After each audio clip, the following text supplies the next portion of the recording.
I'm Rachel, and this is my May 2019 book haul. Once again, for the second time in so many months, I have enough books that I've acquired for a permanent basis that I don't need to offset it with a library haul, which is my usual way of justifying book purchases, to say, well, I'm only buying a small amount and I need a library haul to make this video long enough.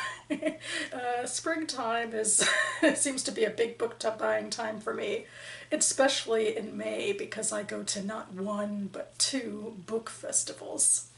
The first book festival I go to is a relatively small one. It just takes place in Capitol Hill. It's very localized. It's called the Literary Hill Book Fest. My writing group, or actually the umbrella organization that my writing group presides under, usually sets up shop there. So that's a major reason that I go. But I also take the opportunity to justify patronizing the local used bookstore, Capitol Hill Books. So I went there at the beginning of the month and I found this book. This is Carrie Fisher's Postcards from the Edge. It's her first novel, and I've been interested in trying out her novels. I've listened to all of her memoirs, and so now I want to jump on over to the other side and see what I think of her fiction output. And also, this did feel like appropriate timing because I picked this book up on May 5th, which is the day after the infamous Star Wars Day, May 4th, as in May the 4th be with you. And the next festival I went to was much bigger, and I got a much bigger haul. It's the Gaithersburg Book Festival, and in fact I did a whole video vlog on that, which I'll link down below. And I showed off some of the books I got signed for myself and for my niece and my nephew. And to recap my own two, here they are. They're both by very small presses. This is a short story collection called Carry Her Home by Caroline Bach. Which kind of fits a dual theme of this month, in fact, because this is International Short Story Month and it's also Jewish American Heritage Month, and these are autobiographical stories by Caroline Bach, and she has Jewish and Italian ancestry. In fact, I included this book in a recent blog post about Jewish American short stories, so I'll link that down below too. And then this is a novel. This is Blessings and Curses by Judy Kelly, and she is actually the head of the Montgomery County chapter of the Maryland Writers Association, and she's graciously beta reading my own novella right now, or in fact she just finished it, and I'm going to meet with her later this week to talk about it. The next book I got is actually an ARC because I purchased Carry Her Home and a couple of other books at the local indie bookstore tent, Politics and Prose, and to thank me for, supporting them and supporting the festival, they allowed me and everyone else who purchased to take home a free ARC. They had a whole table stacked with them that we could just peruse through and pick the one we wanted. And admittedly, I was kind of indulging in magical thinking because last year I found a copy of The Cruel Prince by Holly Black, which is the first book in a YA fantasy trilogy. So I thought, well, wouldn't it be great if I could find the second book, The Wicked King, here this year, and maybe I could get the whole series in ARC form. But of course it didn't happen like that. I did not find that book on the table. But I did find this book, which caught my interest. This is called Searching for Sylvie Lee by Jean Kwok. And actually there's a pub sheet in here, really cool, so I thought I'd read from it, feel a bit like Steve Donahue. We are so excited to be welcoming New York Times best-selling author Jean Kwok to William Morrow. I'm thrilled to share with you the Advanced Reader's edition of Searching for Sylvie Lee, on sale June 4th, 2019.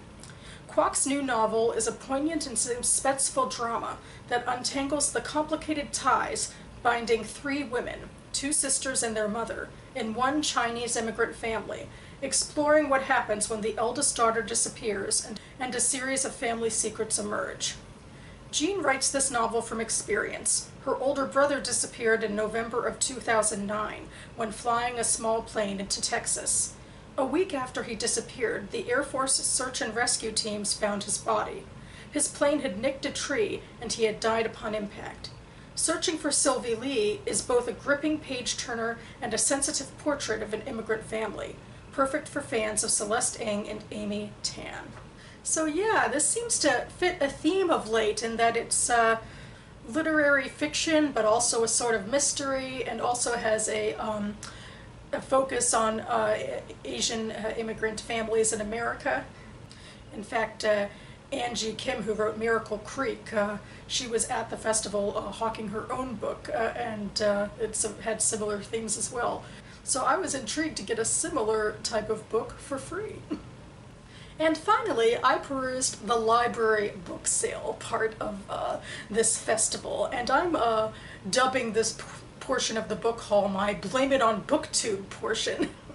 Starting with this book, which Elizabeth at Books and Pieces discussed in a video several months ago, I believe. This is All the Best Possible Worlds by Karen Lord, and I'll read from the back. A proud and reserved alien society finds its homeland destroyed in an unprovoked act of aggression, and the survivors have no choice but to reach out to the indigenous humanoids of their adopted world, to whom they are distantly related. They wish to preserve their cherished way of life, but doing so might mean changing their culture forever. Working together to save this vanishing race, a man and woman from two clashing societies will uncover ancient mysteries with far-reaching ramifications. And as their mission hangs in the balance, the unlikely team, one cool and cerebral, the other fiery and impulsive, just may find in each other their own destinies and a force that transcends all. So yeah, I think what really draws me to this is sociological science fiction. I feel like that's where my personal sci-fi interests lie, like more in the soft sciences than the hard sciences. This kind of stuff I can understand, or at least what fascinates me. So here we go. That first book, at least, I put on my Goodreads TBR some time ago, but this one I haven't, and yet I picked it up anyway because of a book olive who touts it as her favorite book. This is Rules of Civility by Amor Towles, and I just saw it, you know, jumping out at me from, like, in the cardboard box with these, you know, striking blue text and, you know, black and white photograph, and so I thought, you know, I've never really seen it before, so I thought maybe I should just pick it up and take it home with me. I'm indeed curious, and here's what it says on the back. On the last night of 1937, 25-year-old Katie Content is in a second-rate Greenwich Village jazz bar when Tinker Gray, a handsome banker, happens to sit at the neighboring table. This chance encounter and its startling consequences propel her on a year-long journey toward the upper echelons of New York society, where she will have little to rely upon other than a bracing wit and her own brand of cool nerve. So, historical fiction, huzzah! And historical fiction from a young woman's perspective. That's a double whammy for me of interest. So I think this is worth giving a shot to, even though I try not to buy things that aren't on my pre-existing TBR's self. And here's my real reason for buying books at the library book sale. This is like a self-feeding addiction. I get this coupon out of it, which is a $1 off of going to the Friends of the Library bookstore, you know, where there's even more books that are available for me to buy, more used books. And I tend to go there in June or July for a birthday haul. So we'll be doing this whole song and dance again in a month or two. So that about covers it for me now. I've been trying to pump out videos at the end of the month here, and down to my last couple of ones. I talked in an earlier video about wanting to do a tag in honor of this Jewish American Heritage / International Short Story Month. I saw a short story tag on Steve Donahue's channel, which I believe was started by Literary Gladiators. So I've drafted out my responses to that one, so I'm going to be back here soon to do all that. And then I also will do my final Friday reads of the month, hopefully. I always am a tiny bit late with those, but not by much, just by a day. Maybe I'll be on time this time, who knows. So thanks so much for watching, everyone, and I'll see you next time.